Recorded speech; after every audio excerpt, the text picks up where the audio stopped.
Hello everyone, नमस्कार। मैं सचिन, आपके अपने यूट्यूब चैनल जीएसटी जीनियस में आप सभी का बहुत ही प्यारा प्यारा अभिनंदन है।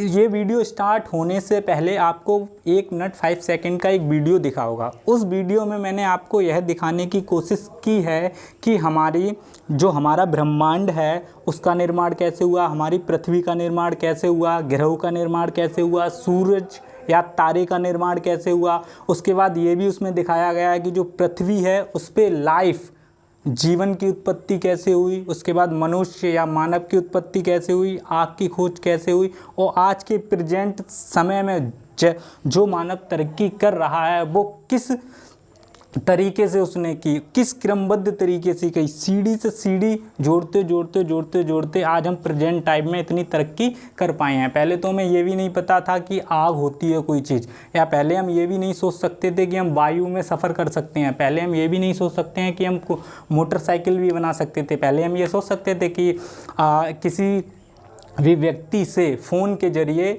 कॉल कर सकते हैं। ये बहुत ही नए नए ऐसे आविष्कार हुए हैं जो आज के प्रेजेंट टाइम में बहुत ही उपयोगी है हमारे लिए। ठीक है, तो अब मैं बताना चाहूँगा कि जो आज का लेक्चर है वो हमारा होगा ब्रह्मांड के ऊपर, कि ब्रह्मांड क्या होता है। देखो, तारे के बारे में मैं बता चुका हूँ आपको, ठीक है, कि जो तारे होते हैं वो कैसे बनते हैं। गैस के एक बादल होते हैं, जब वो गैस के बादल सभी पास आ जाते हैं तो उससे क्या होता है, नेबुला की उत्पत्ति होती है, हीट की उत्पत्ति होती है, उसके बाद रेड दानव या लाल तारे की उत्पत्ति होती है। ठीक है, उसके बाद अभिनव तारा बनता है, उसके बाद पल्सर, क्वेसर, ब्लैक होल, इन सभी चीज़ों की उत्पत्ति होती है। तो ये तो मैं बता ही चुका हूँ आपको। आज का लेक्चर होगा वो आकाशगंगा और ब्रह्मांड क्या होता है, जो ये विशाल इतना बड़ा ब्रह्मांड है उसके बारे में मैं बताऊँगा। देखिए, ब्रह्मांड एक ऐसा शब्द है जो कभी रुकता नहीं है, ठीक है, जो दिन प्रतिदिन बहुत ही विस्तार में बढ़ रहा है। ठीक है, दिन प्रतिदिन बहुत ही विस्तार में बढ़ रहा है, कोई छोटा नहीं है कि ब्रह्मांड कोई छोटे में है। तो इसके ऊपर मैं कुछ याद आ गया, जैसे मान के चलिए कामयाबी के ऊपर मैं बताना चाहूँगा। ब्रह्मांड को ही मैं रिलेटिव करूँगा कामयाबी से, ठीक है, जॉइंट करूँगा कि कामयाबी का जो हमारा नज़रिया है वो क्या नज़रिया होना चाहिए कामयाबी का। ठीक है, मान के चलिए लोग सोचते हैं कि हमें आईपीएस बनना है, यूपीएससी क्लियर करना है, डीएम बनना है, उसके बाद वो रुक जाते हैं। ठीक है, और वो सोचते हैं कि हमारी मंजिल मिल गई, बस अब हमें कुछ नहीं करना है। तो इतने में हमें संतुष्ट नहीं होना है, हमें कुछ प्रतिदिन नया और कुछ अच्छे करने की कोशिश करते रहनी चाहिए। ठीक है, मान के चलिए जैसे अगर जो कामयाबी होती है उसमें कोई फुल स्टॉप नहीं होना चाहिए, ठीक है, सिर्फ कॉमा होने चाहिए। अगर फुल स्टॉप लगा दोगे यार आप लोग कामयाबी में, तो आपका जो ग्रोथ है, आपका जो बढ़ने का नज़रिया है, आपकी जो क्रिएटिव सोच है वो उसी जगह पे मर जाएगी। तो कामयाबी में कोई फुल स्टॉप नहीं होते, सिर्फ कॉमा होते हैं। कामयाबी कोई मंजिल नहीं है, यह एक सफ़र है जिसको जिया नहीं महसूस किया जाता है। ठीक है मेरे दोस्तों, आइएगा आज हम पढ़ेंगे ब्रह्मांड, कि ब्रह्मांड क्या होता है। पहले तो ब्रह्मांड के बारे में हम जानेंगे कि ब्रह्मांड कौन सी चीज़ है या क्या है ब्रह्मांड। तो देखिएगा देखो ब्रह्मांड, अच्छा ब्रह्मांड कभी भी आप ऊपर सर उठा के देखिएगा, ठीक है, ऊपर सर घर में मत देखिए, घर में तो आपको छत दिखेगा। ठीक है, अभी आप अपनी छत पे या कभी भी खुले मैदान में रात में या दिन में जाइएगा और ऐसे करके देखिएगा, तो जितना भी आपको आकाश में चीज़ दिखेगा, चिड़िया फिड़िया मत देखिएगा, जितना भी आपको बादल, तारा, सन, चंद्रमा ये सब दिखता है, ये सभी क्या है, ब्रह्मांड है हमारा। ठीक है, तो सबसे पहले मैं आपको कुछ बताने की कोशिश करूँगा कि ब्रह्मांड में क्या क्या होते हैं और किन किन चीज़ों से मिलके ब्रह्मांड बना है। जैसे कि सबसे पहले आएगा हमारा ब्रह्मांड, ठीक है, उसके बाद आता है हमारा आकाश गंगा, जो आकाश गंगाएं होती हैं। उसके बाद आता है हमारा सुपर क्लस्टर, ठीक है, सुपर क्लस्टर के बाद आता है हमारा क्लस्टर, ठीक है, इसके बाद हमारा आता है तारामंडल, तारामंडल के बाद हमारा आता है नक्षत्र, नक्षत्र के बाद आता है हमारा सौरमंडल, ठीक है, और सौरमंडल के बाद हमारा आएगा सूर्य, और सूर्य के बाद हमारा आएगा पृथ्वी, या ग्रह भी कह सकते हैं, और ग्रह के बाद आता है पृथ्वी।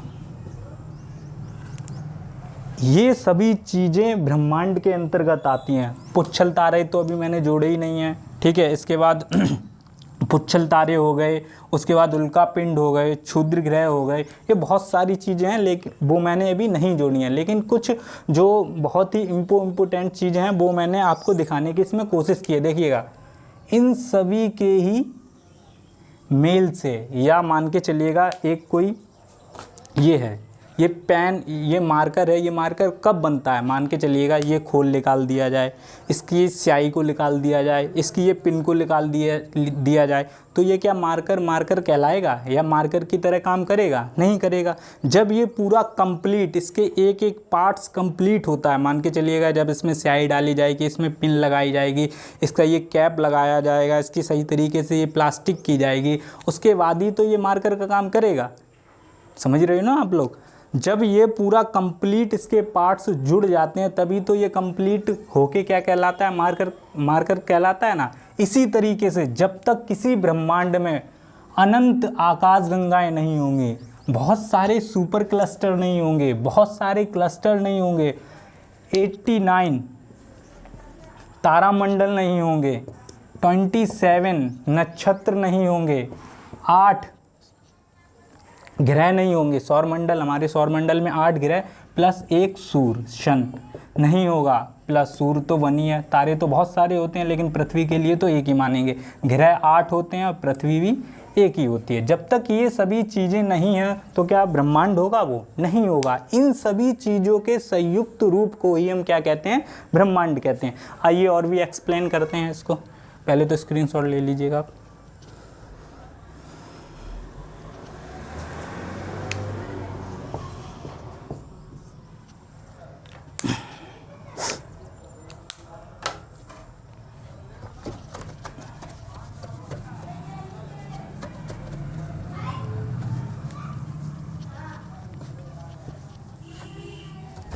अब देखो, तारा तो हम समझ चुके हैं, मैं तारा आपको समझा चुका हूँ कि तारा क्या होता है।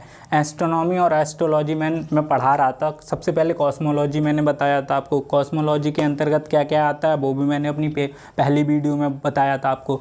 उस कॉस्मोलॉजी के अंतर्गत एस्ट्रोलॉजी और एस्ट्रोनोमोलॉजी आता है, ठीक है। उस एस्ट्रोनोमोलॉजी एक होता है खगोलीय विज्ञान, एक होता है ज्योतिष शास्त्र, ठीक है। ज्योतिष शास्त्र किसको कहते हैं? जिसमें 27 नक्षत्र का ज्ञान प्राप्त होता है, उसी को हम क्या कहते हैं? ज्योतिष शास्त्र कहते हैं। तो देखिए, तारों के बारे में मैं बता चुका था कि तारे कैसे बनते हैं। गैस के बहुत ही विरल बादल होते हैं, जब वो पास आते हैं तो उसमें क्या उत्पन्न होता है? हीट उत्पन्न होता है। हीट उत्पन्न होता है तो वो आग के गोले की तरह धधकने लगता है। जब धधकने लगता है तो वो रेड जाइंट में परिवर्तित हो जाता है। जब वो रेड जाइंट में परिवर्तित हो जाता है तो वह उसके बाद वह किसमें 1.44 यूनिट से अगर बड़ा होता है तो वो क्या? अभिनव तारा कहलाता है। अगर 1.44 यूनिट से कम होता है तो वह किसमें? काला वामन या श्वेत वामन में परिवर्तित हो जाता है। यही तो बताया था। उसके बाद पल्सर, क्वेसर, ब्लैक होल, इन सभी चीज़ों के बारे में मैंने आपको बताया था। आज मैं बताऊंगा आपको आकाशगंगा कि आकाशगंगाएं क्या होती हैं, हम कौन सी आकाशगंगा में रहते हैं, क्या सूर्य भी किसी का चक्कर लगाता है? ये तो हम सभी को पता है कि पृथ्वी है वो किसका चक्कर लगाती है? सूर्य का चक्कर लगाती है। और कितने दिनों में एक चक्कर, कितने दिनों में पूरा चक्कर करती है? एक वो करती है 365 दिनों में, ठीक है। और अपनी धुरी पर कितनी घंटे में वो घूमती है पृथ्वी? 24 घंटे में। ये ध्यान रखिए। दो गतियाँ होती हैं, एक घूर्णन गति होती है और एक परिभ्रमण या परिक्रमण गतियाँ होती हैं। 2 पृथ्वी गतियाँ करती हैं, तो वो आपको ध्यान रखिएगा। छोटे छोटे एग्जामों में पूछ भी लिया जाता है कि परिक्रमण या परिभ्रमण गति क्या होती है और घूर्णन गति क्या होती है। तो इनमें आपको सभी चीज़ों का एक्सप्लेन मैं करूंगा, आपको बारीकी से बहुत ही अच्छी तरीके से आपको समझाऊंगा। कॉस्मोलॉजी में आपको कोई भी दिक्कत नहीं होगी, या सोलर सिस्टम में कोई भी ऐसा पॉइंट नहीं बचेगा कि एग्ज़ाम में आता है और उस एग्ज़ाम पेपर में कोई बाहर से क्वेश्चन आ जाए। जो मैं पढ़ा रहा हूँ वही आएगा, इससे बाहर तो कुछ आ ही नहीं सकता। इतना डीपली मैं पढ़ा ही रहा हूँ, ठीक है। तो अब देखिएगा हम पढ़ेंगे आकाशगंगा।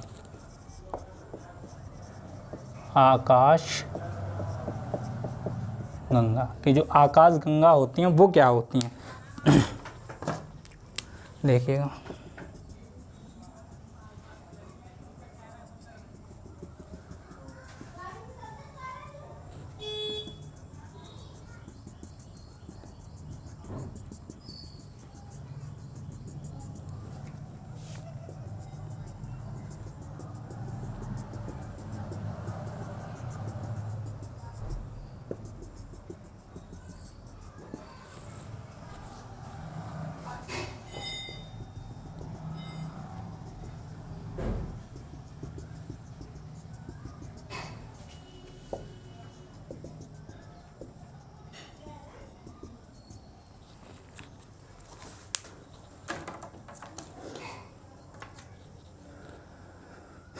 ये मान के चलिएगा ये हैं आकाश गंगाएं। कितनी आकाश गंगाएं आपको दिख रही हैं?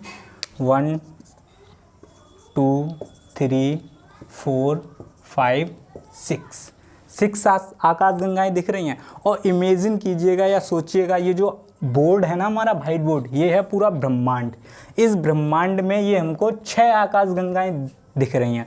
अब देखिए ब्रह्मांड में ओनली 6 आकाश गंगाएं नहीं हैं, एक ब्रह्मांड तो एक ही है। अपने ब्रह्मांड या यूनिवर्सल में 10 अरब आकाश गंगाएं हैं। आकाश गंगाओं की संख्या कितनी है? 10 अरब। ठीक है, ध्यान रखिएगा, आकाश गंगाओं की संख्या कितनी है? 10 अरब ब्रह्मांड में। ठीक है, और इन 10 अरब आकाश गंगाओं में हर एक आकाश गंगा में 10 अरब तारे हैं। तो तारों की भी संख्या कितनी हो गई? 10 अरब एक आकाश गंगा में, ध्यान रखिएगा। ठीक है, तो सोचिएगा कितना बड़ा और कितना विशाल ब्रह्मांड होगा। एक तारा का मतलब आप समझते हो? सूरज, जिसमें 100-200 पृथ्वियाँ समा सकती हैं। ठीक है, तो अब सोचिएगा यहाँ तो एक आकाश गंगा में यार मान के चलिए 10,000 आकाश गंगाएं हैं, और एक आकाश गंगा में 10 अरब तारे हैं। और वो तारे भी कितने बड़े हैं ये हम इमेजिन भी नहीं कर सकते हैं, अकाल्पनीय है, हमारी सोच से परे हैं। तो सोचिएगा कितना बड़ा ब्रह्मांड होगा। और ब्रह्मांड की एक खासियत भी है, वह दिन प्रतिदिन बढ़ता ही जा रहा है। जैसे हमारी ग्रोथ होती है, जैसे कोई छोटा बच्चा होता है तो वो उसके हाथ पैर, उसकी बुद्धि का विकास होता है, लेकिन वह 20 वर्ष की उम्र तक बढ़ता है, उसके बाद उसका विकास होना बंद हो जाता है। ठीक है, या उसकी वृद्धि होना बंद हो जाती है। उसका विकास तो होता रहता है, मानसिक विकास तो उसका होता रहता है, लेकिन उसकी वृद्धि होना बंद हो जाती है। लेकिन ये ब्रह्मांड के साथ नहीं है, ब्रह्मांड दिन प्रतिदिन बढ़ता ही जा रहा है। ठीक है, तो अब देखिएगा ये जो बोर्ड है वो क्या है? ब्रह्मांड है। और इस ब्रह्मांड में कितनी आकाश गंगाएं हैं? 10 अरब आकाश गंगाएं हैं। और उन 10 अरब आकाश गंगाओं में हर एक आकाश गंगा में 10 अरब तारे हैं। तो सोचिएगा कितने तारे होंगे। इस ब्रह्मांड में तारों की संख्या तो बहुत ही ज़्यादा है। तो आइएगा सबसे पहले तो देखिएगा ये है सन। अब मैं कुछ पूछता हूँ वो बताइएगा आप लोग। ठीक है, ये है सन। क्या है ये? सन, सूरज है हमारा।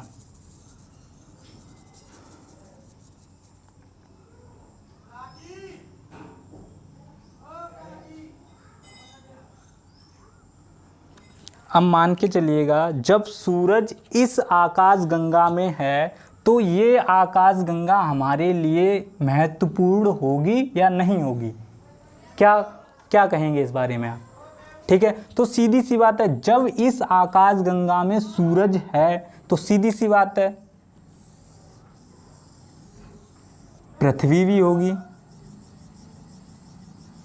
ठीक है, जब इसी आकाश गंगा में सूरज भी है और पृथ्वी भी है तो इस आकाश गंगा को हम आकाश गंगा ना कह के इसका नाम रख देते हैं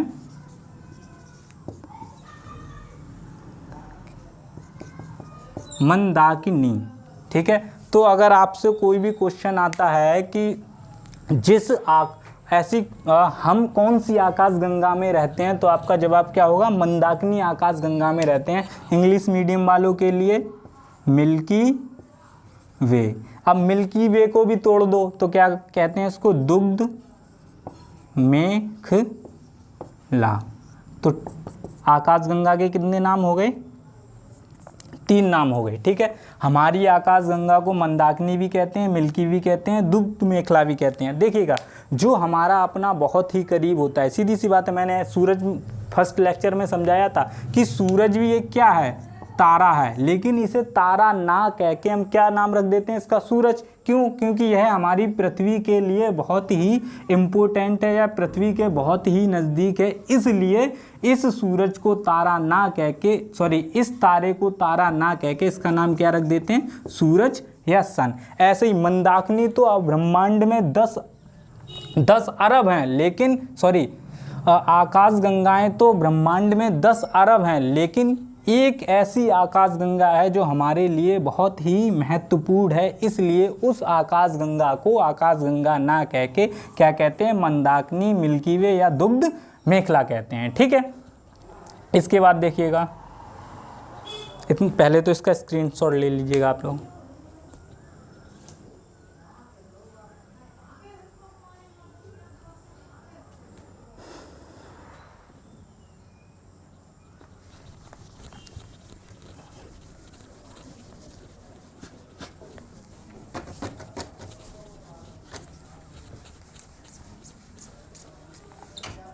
अब विस्तार में बताऊंगा, मैं एक ही आकाशगंगा को लेता हूं।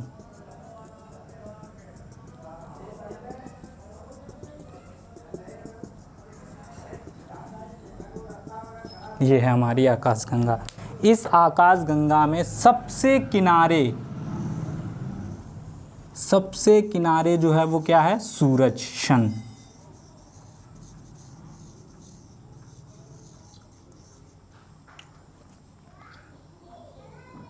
क्या है, सन, सूरज। अब मैंने आपसे पूछा था क्या सूरज भी किसी का चक्कर लगाता है? यस, लगाता है। ये किसका चक्कर लगाता है? ये लगाता है अपनी मंदाकिनी या अपनी आकाशगंगा का चक्कर। और वह चक्कर कितने दिनों में लगाता है?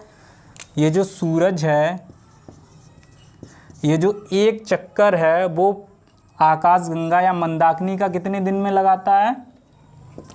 25 करोड़ साल में यह एक चक्कर लगा पाता है। कितना? 25 करोड़ साल में। अब आप सोचोगे कि पृथ्वी तो सूरज का चक्कर 365 दिन में लगा देती है, तो ये तो बहुत ही लेजी टाइप का है, ये तो पृथ्वी से भी लेजी है कि 25 करोड़ साल में एक चक्कर लगा पाता है। सोचिएगा, 25 करोड़ साल में यह मंदाकिनी का एक चक्कर लगा पाता है। तो आप लोग कहोगे ये तो बड़ा स्लो है, तो भैया स्लो नहीं है, इसकी स्पीड बताता हूँ मैं। 250 किलोमीटर प्रति सेकंड की स्पीड से ये चलता है। कितना? 250 किलोमीटर प्रति सेकंड। एक सेकंड में ये 250 किलोमीटर चला जाता है। 3 सेकंड में अपना यूपी आर पार कर देगा, 1 सेकंड में बिहार को आर पार कर देगा, 2 सेकंड में सोचिएगा, यूपी इतना सा तो है नहीं, यूपी बहुत बड़ा है, यूपी को सिर्फ है 3 सेकंड में ही ये यूपी से पार हो जाएगा। तो सोचिएगा ये कितना विशाल है, या ये जो आकाश गंगा है वो कितनी विशाल है। ये सूर्य लेजी नहीं है, बल्कि ये आकाश गंगा ही इतनी बड़ी है कि ये जो सूरज है ये इस आकाश गंगा का एक चक्कर पूरा करने में या इसका हैप्पी बर्थडे आने में 25 करोड़ साल का इंतज़ार इसको करना पड़ता है। पैसे भी इसके बच जाते हैं बहुत सारे, क्योंकि बर्थडे इसका 25 करोड़ साल के बाद आता है। हर एक साल के बाद तो आता नहीं है, जैसा हम लोगों का आ जाता है हर एक साल के बाद बर्थडे। ठीक है, वैसा तो इसके साथ है नहीं। ठीक है, तो ये ध्यान रखिएगा कि इसकी जो चाल होती है वो 250 किलोमीटर प्रति सेकंड होती है। ठीक है, अब एक क्वेश्चन, ठीक है, अब इसके बाद आता है कि जो सूरज, अब मान के चलिए ये हो गई अपनी पृथ्वी, ये क्या होगी? पृथ्वी। ये क्या है? पृथ्वी। ठीक है, पृथ्वी के सबसे करीबी तारा कौन सा है? सूरज। और सूरज से सबसे करीबी तारा, याद रखिएगा, जो सूरज है, सूरज से सबसे करीबी तारा ये देखिएगा, जो आकाश गंगा है। ठीक है, जो आकाश गंगा है उसमें सिर्फ सूरज ही नहीं है, ये ध्यान रखिएगा। इस आकाश गंगा में मैंने बताया था ना, एक आकाश गंगा में 10 अरब तारे होते हैं। उस 10 अरब तारों में से एक सूरज भी है अपना। और सूरज के करीब जो सबसे तारा है उसको क्या कहते हैं हम? Proxima Centauri. इसको कहते हैं प्रॉक्सिमा सेंचुरी। इसका क्या नाम है? Proxima Centauri. ठीक है, सूरज के सबसे करीबी तारा प्रॉक्सिमा सेंचुरी है, पृथ्वी के सबसे करीबी तारा सूरज है। तो ध्यान रखिएगा, अगर मैं ये पूछता हूँ कि पृथ्वी के सबसे करीबी तारा कौन सा है, तो आपका जवाब होना चाहिए सूरज। और ये कहूँगा कि सूरज के सबसे करीबी तारा कौन सा है, तो आपका जवाब होना चाहिए प्रॉक्सिमा सेंचुरी। तो लिख लीजिएगा, सूर्य के सबसे करीब तारा प्रॉक्सिमा सेंचुरी, प्रॉक्सिमा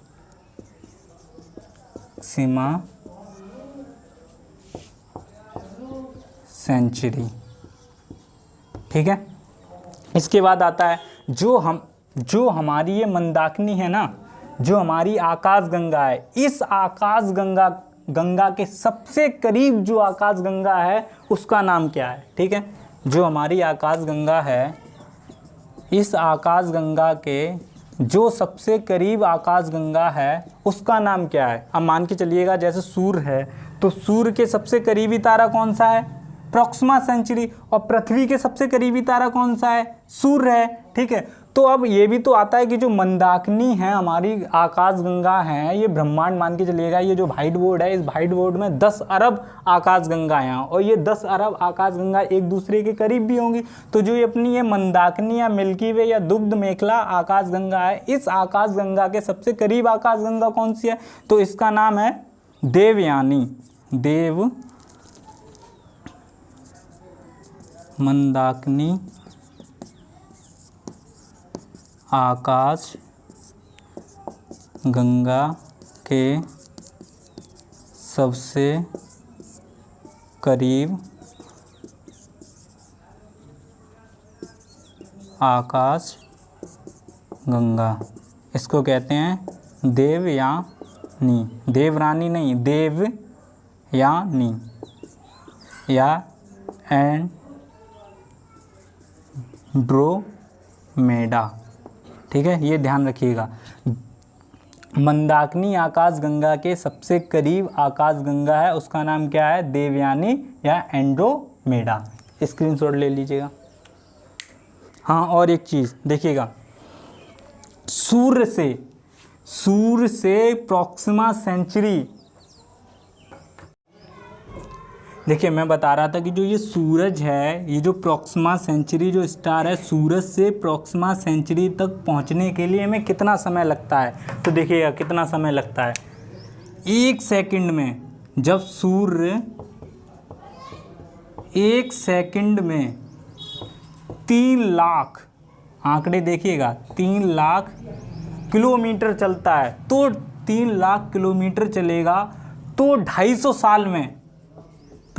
साल में ये प्रॉक्सिमा सेंचुरी तक पहुंचता है। तो देखिएगा, जब सूर्य 1 सेकंड में 3 लाख किलोमीटर, सोच भी नहीं सकते हैं, 1 सेकंड में 3 लाख किलोमीटर, 3 लाख रुपए होते हैं, उनको भी हम एक सेकंड में नहीं गिन सकते हैं। तो देखिएगा, जो सूरज है वो 1 सेकंड में 3 लाख किलोमीटर की गति करता है, तब उसे प्रॉक्सिमा सेंचुरी तक पहुंचने में कितना समय लगेगा, 250 साल लगते हैं। तो सोचिएगा ये कितने बड़े आंकड़े हैं। मैंने पहले ही आपसे कहा था कि एस्ट्रोनॉमी या एस्ट्रोलॉजी में मैं अगर छोटी सी संख्या की भी बात करूंगा तो वो 100 या 200 या 1000 में नहीं होगा, वो लाखों और करोड़ों में आंकड़े होंगे। तो आपको ये पता होना चाहिए। ठीक है, एस्ट्रोनॉमी में छोटी सी संख्या भी बहुत ही विरल और बहुत ही विशाल होती है। ठीक है, अब स्क्रीनशॉट ले लो पहले तो इसका।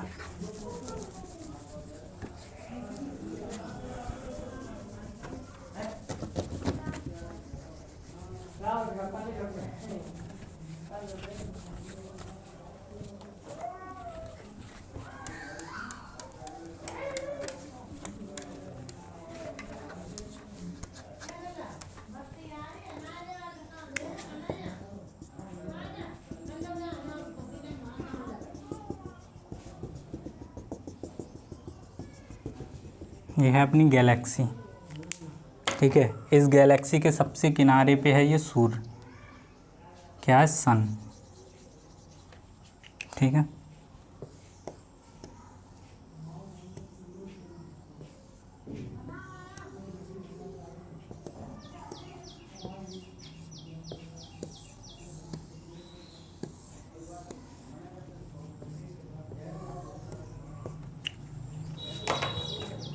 देखिए ये हो गया सूर्य, इसके जो सबसे करीबी है वो है सौर मंडल। क्या है? सौर मंडल। इसके बाद आता है नक्षत्र, मैंने कितने बताए थे? 27 नक्षत्र बताए थे आपको, ठीक है। इसके बाद 89 आपको क्या बताए थे? तारा मंडल बताया था, ठीक है। तो देखिएगा मैं आपको क्या क्या पढ़ाऊंगा, मैंने पहले ही लेक्चर में कहा था सूरज तो मैं पढ़ा ही चुका हूँ आपको, तारा कि तारे क्या होते हैं। उसके बाद सौर मंडल पढ़ाऊंगा, उसके बाद नक्षत्र। नक्षत्र यही होता है ज्योतिष शास्त्र, कहते हैं ना कि आप कौन से नक्षत्र में पैदा हुए हैं। भ्रष्मान, कृष्ण जी को जानते हो ना, कृष्ण जी थे ना, वो कौन से नक्षत्र में पैदा हुए थे? वो हुए थे भ्रष्मान नक्षत्र में पैदा हुए थे, ठीक है। तो देखिएगा आप, देखिए ये जो नक्षत्र होते हैं ये वेदों और पुराणों में बहुत ही समय या बहुत ही पहले ही से उसमें उपस्थित थे, लेकिन हमें इसका ज्ञात नहीं होता। अब कैसे मैं ज्ञात दिलवाऊंगा? जो कृष्ण जी थे तो जो जब वो भ्रष्वान नक्षत्र के थे तो एक सॉन्ग भी तो है, गाना है ना कि जो हे मेरे कृष्ण भ्रष्मान, सुनिएगा आप, बहुत ही प्यारा गाना है कि हे मेरे दुलारे विश्वान करके ऐसे कोई गाना है। तो उसमें देखिएगा, उसमें जब क्या होता है, जब कृष्ण जी वृंदावन या मथुरा छोड़कर द्वारका चले जाते हैं तो जो वहाँ की गोपियाँ होती हैं तो वो लिखती हैं या जो वो कहती हैं श्री कृष्ण से कि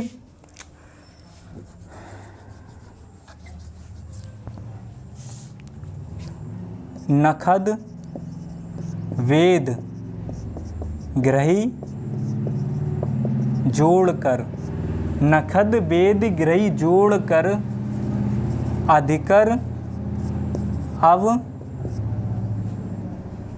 अधिकर बनई अब जो खाए।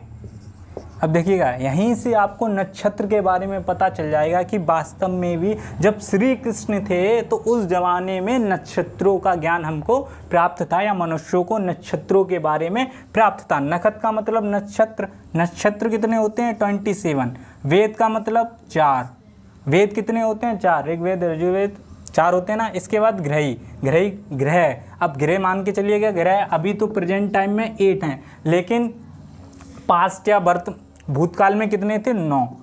तो जब इनको जोड़ते हैं तो 40। नखत वेद ग्रही जोड़ दिए, अधिकर इसको क्या कर दो? आधा। तो जब इसको आधा कर देंगे तो क्या बनेगा? 20, और 20 को क्या कहते हैं? विष।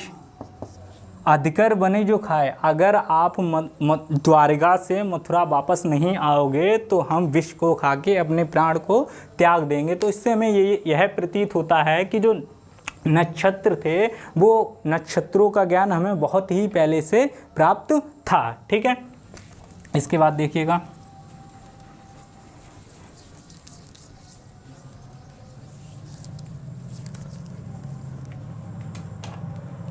अब कुछ मात्रकों का वर्णन कर लेते हैं, ठीक है, कि जो मात्रक होते हैं वो क्या क्या होते हैं। खगोलीय मात्रक, मात्रक सबसे पहला आता है प्रकाश वर्ष, ठीक है, प्रकाश वर्ष। इसके बाद आता है कॉस्मिक ईयर, ठीक है। इसके बाद आता है सोलर ईयर, ठीक है। इसके बाद आता है खगोलीय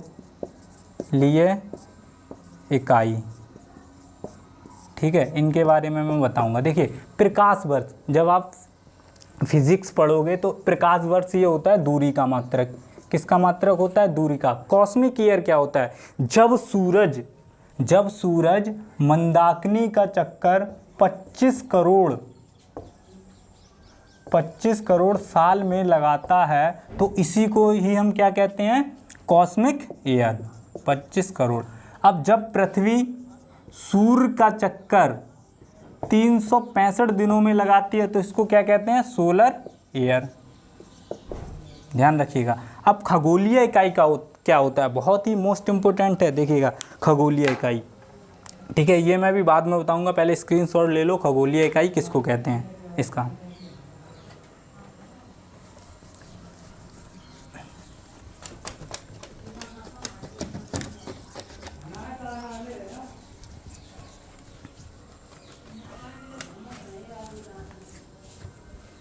अब देखो ब्रह्मांड को लेके या आकाशगंगा या सूर्य या जो सूर्य की गतियां हैं या जो ग्रहों की गतियां हैं, इनको लेके कुछ वैज्ञानिकों ने अपने अपने सिद्धांत दिए। ठीक है, वो सिद्धांत क्या थे वो देखो। सबसे पहले आता है एक वैज्ञानिक टॉलमी करके, टॉलमी। ठीक है, टॉलमी नामक वैज्ञानिक ने क्या कहा? टॉलमी नामक वैज्ञानिक कहते हैं कि जो सूरज है ना, जो सूरज है वो अपनी पृथ्वी का चक्कर लगाता है। जो सूर्य है वो किसका चक्कर लगा रहा है? पृथ्वी का चक्कर लगा रहा है। ठीक है, जो सूर्य है वह पृथ्वी का चक्कर लगा रहा है, पृथ्वी सूर्य का चक्कर नहीं लगा रही है। ठीक है, लेकिन सही क्या है? पृथ्वी सूर्य का ही चक्कर तो लगाती है, सूर्य पृथ्वी का चक्कर थोड़ी ना लगाता है। जब एस्ट्रोनॉमी का सबसे पहला सिद्धांत है वो टॉलमी ने दिया था, और टॉलमी ने यह बताया था कि सूरज है वो पृथ्वी का चक्कर लगाता है, इसी कारण दिन व रात होते हैं। तो ये इसके आगे क्या लिखते हैं? सूर्य पृथ्वी का चक्कर लगाता है। ओके, इसके बाद आते हैं कोपरनिकस, दूसरे वैज्ञानिक कोपरनिकस। अब देखिएगा, ये जो टॉलमी नामक वैज्ञानिक था, इसका सिद्धांत कब तक रहा? इसका सिद्धांत लोगों ने 800 साल तक यही समझा कि जो सूर्य है वह पृथ्वी का चक्कर लगा रहा है। ये गलत अनुमान हम लगाते रहे। टॉलमी नामक वैज्ञानिक ने बताया कि सूर्य है वो पृथ्वी का चक्कर लगाता है, और यह बात या यह सिद्धांत 800 साल तक हमारे बीच प्रचलित रहा, या हम इसको समझते रहे, लेकिन ये गलत था। उसके बाद जब कोपरनिकस आते हैं तो कोपरनिकस ये कहते हैं कि सूर्य पृथ्वी का चक्कर ना लगा के, पृथ्वी सूर्य का चक्कर गोलाकार आकृति में लगा रही है। ये किसने बताया? कोपरनिकस ने। कोपरनिकस ने कहा कि जो पृथ्वी है वो सूर्य का चक्कर गोलाकार आकृति में लगा रही है, इसी कारण दिन और रात होते हैं। इनका सिद्धांत कहीं तक सही था, और कोपरनिकस ने टॉलमी का सिद्धांत को निरस्त या खारिज कर दिया, इनका सिद्धांत नष्ट हो गया। उसके बाद आते हैं हमारे केपलर। ठीक है, केपलर क्या कहते हैं? केपलर भी यही कहते हैं जो पृथ्वी है वह सूर्य का चक्कर गोलाकार में नहीं,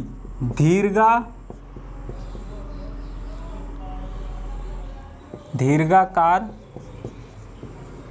आकृति में लगा रही है। ठीक है, ध्यान रखिएगा, जो केपलर थे, केपलर ने क्या कहा? जो पृथ्वी है वो सूर्य का चक्कर दीर्घाकार आकृति में लगा रही है, गोलाकार आकृति में नहीं लगा रही है। तो इन्होंने वास्तव में भी जो अपनी पृथ्वी है वो गोलाकार आकृति में थोड़ी ना चक्कर लगाती है सूर्य का, वो किस आकृति में लगाती है? दीर्घाकार आकृति में लगाती है। और जब आप फिजिक्स पढ़ोगे तो फिजिक्स में इन्हीं वैज्ञानिक ने ग्रहों के गति के सिद्धांत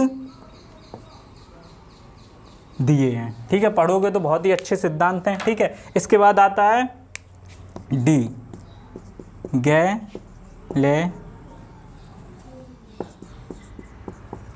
गैलीलियो। इनको तो सभी जानते होंगे। ठीक है, गैलीलियो ने क्या किया? गैलीलियो ने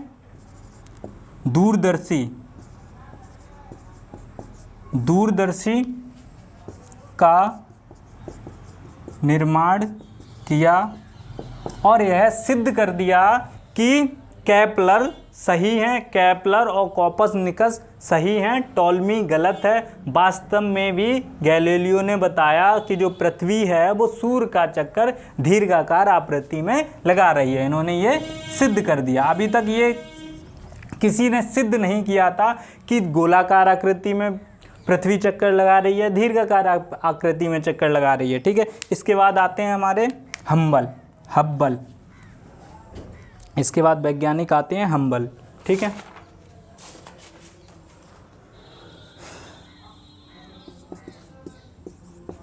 हम्बल। ठीक है, हम्बल क्या कहते हैं? हम्बल ने दूरदर्शी का तो निर्माण किया, लेकिन इस दूरदर्शी को अंतरिक्ष में भेज दिया। कहाँ पे? अंतरिक्ष में। और जब अंतरिक्ष में भेजा तो मान के चलिए दूरी कम हुई, तो जब दूरी कम हुई तो और भी चीज़ों को एक्सप्लेन उन्होंने किया। तो उन्होंने यह देखा कि जो दो तारे होते हैं या जो ब्रह्मांड है वो उसका विस्तार दिन प्रतिदिन होता जा रहा है। तो हम्बल ने बताया कि जो हमारा ब्रह्मांड है उसका विस्तार हो रहा है। ठीक है, हम्बल ने क्या बताया कि जो हम्बल ने बताया कि जो ब्रह्मांड है उसका विस्तार दिन प्रतिदिन बढ़ता ही जा रहा है और ये बढ़ता ही रहेगा, इसका अंत कभी नहीं होगा। ठीक है, देखो बिहार पीसीएस में क्वेश्चन भी आया था हम्बल क्या है, तो आपको पता होना चाहिए जो हम्बल है वह एक अंतरिक्ष दूरबीन है। और हम्बल ने एक नियम या एक सिद्धांत बताया था कि जो अपना अंतरिक्ष या ब्रह्मांड है या यूनिवर्सल है वो दिन प्रतिदिन उसका विस्तार हो रहा है। ठीक है, तो स्क्रीनशॉट ले लीजिएगा इसका।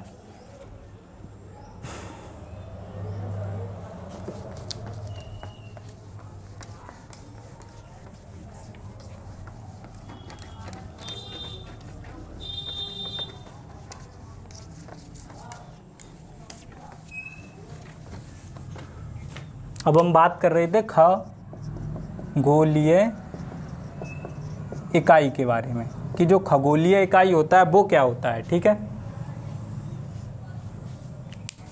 ये है अपना सन, क्या है? सूर्य। ठीक है, ये है पृथ्वी, ये है पृथ्वी। ठीक है, तो मान के चलिएगा सूर्य से पृथ्वी की दूरी कभी बराबर हो सकती है? नहीं हो सकती है। मान के चलिएगा अगर वृत्ताकार आकृति में पृथ्वी चक्कर लगा रही होती तो इसकी रेडियस निकाल के और बता देते कि इसकी तो रेडियस हर जगह बराबर होती। ठीक है, किधर भी चले जाते तो इसकी त्रिज्या हमेशा बराबर होती। लेकिन यहाँ क्या होगा, यहाँ जब इसकी रेडियस निकालेंगे तो यहाँ तो इसकी त्रिज्या और कुछ होगी, यहाँ इसकी त्रिज्या और कुछ होगी, यहाँ इसकी त्रिज्या और कुछ होगी और यहाँ इसकी त्रिज्या और कुछ होगी। तो एक निश्चित दूरी हमको ज्ञात नहीं थी, तो उस निश्चित दूरी को ज्ञात करने के लिए ही हमने किसका उपयोग किया? खगोलीय इकाई का। या खगोलीय इकाई का मतलब सूर्य से पृथ्वी की औसत दूरी निकाली हमने कि औसत दूरी क्या हो सकती है। तो इसकी औसत दूरी हमने निकाली तो 14.98 किलोमीटर नहीं करोड़ किलोमीटर थी। ठीक है, तो इसका अनुमान लगभग मान के चलिएगा 14.99 ना करके हमने सीधा कर दिया 15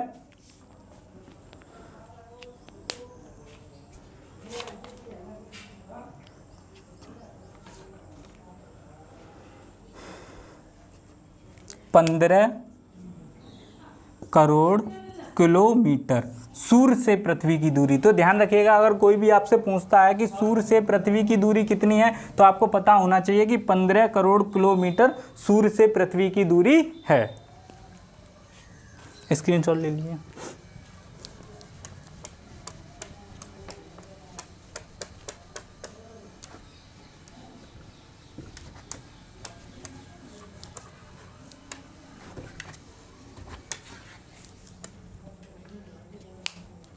देखिए आज का लेक्चर हम यहीं पे ख़त्म करते हैं। इसमें बहुत ही अच्छी चीज़ों का हमने ज्ञान प्राप्त किया, जैसे कि सूर्य के सबसे पास जो स्टार है उसका नाम क्या है? प्रॉक्सिमा सेंचुरी होता है। जो हमारी मंदाकिनी है उसके सबसे करीब जो आकाशगंगा है उसका नाम क्या है? देवयानी। देवरानी मत याद रखिएगा, अगर देवरानी भी याद रखते हैं तो बेटर है, वो शॉर्ट ट्रिक बना सकते हैं कि जो हमारे सबसे करीब है वो देवयानी है, देवरानी है, या एस्ट्रोमेडा भी नाम है उसका, ठीक है। दुग्ध मेखला भी कहते हैं, और भी बहुत सारी है जो कि जो सूर्य, एक इम्पोर्टेंट क्वेश्चन आता है, बच्चों को ये पता ही नहीं होता है कि जो सूर्य है वाकई में वो भी किसी का चक्कर लगाता है। यस, लगाता है। वो किसका चक्कर लगाता है? वो अपनी गैलेक्सी या अपनी आकाशगंगा का चक्कर लगाता है सूर्य, ठीक है, या मंदाकिनी का चक्कर लगाता है। सूर्य है वो कहाँ पे स्थित है? अब मंदाकिनी में स्थित हो तो वो मंदाकिनी का ही तो चक्कर लगाएगा। और कितने साल में वो चक्कर लगाता है? तो 15 करोड़ साल में वह एक चक्कर लगा पाता है। तो ऐसे बहुत ही सारे छोटे छोटे पॉइंट होते हैं जिनको आप याद करिएगा और देखिएगा। अब प्रॉब्लम आता है नोट्स का। बच्चे कह रहे हैं कि भैया हमको नोट्स कैसे प्रोवाइड कराया जाएगा। तो मैंने पहले ही कहा है, मेरे टेलीग्राम ग्रुप या चैनल को आप ज्वाइन कीजिएगा। वहाँ पे जब एस्ट्रोनॉमी या एस्ट्रोलॉजी के चैप्टर सभी ख़त्म हो जाएंगे तो एक साथ आपको इन सभी चैप्टरों या इन सभी टॉपिकों के आपके नोट्स प्रोवाइड करा दिए जाएंगे। और मेरी हम्बल रिक्वेस्ट है आप सभी लोगों से कि आप मेरी वीडियो को शेयर सब्सक्राइब ज़रूर कीजिएगा। और जय हिंद, जय भारत। अपनों और अपनों का ख्याल रखिएगा। धन्यवाद।